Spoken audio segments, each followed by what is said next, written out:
તો સુરેન્દ્રનગર જિલ્લાના લખતર તાલુકાના વિઠ્ઠલગઢ ગામે એક યુવાનને માર મારવામાં આવ્યો હોવાની ઘટના સામે આવી છે.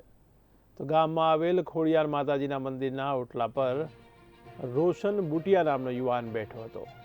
આ દરમિયાન ગામના જ 4 યુવાનો ત્યાં આવી પહોંચ્યા હતા અને મંદિરના ઓટલા પર કેમ બેઠો છે તેમ કહી તેની સાથે ઝઘડો કરી માર માર્યો હતો.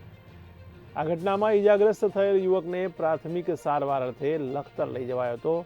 જો કે ત્યારબાદ તેને વધુ સારવાર માટે સુરેન્દ્રનગર હોસ્પિટલ લઈ જવાયો હતો. જ્યારે ઘટના સંદર્ભે રોશન બુટિયાએ ગામના છેલાભાઈ ભરવાડ, વિક્રમ ભરવાડ, વજુભાઈ ભરવાડ અને ભીખાભાઈ ભરવાડ સામે લખતર પોલીસ સ્ટેશનમાં ફરિયાદ નોંધાવી હતી.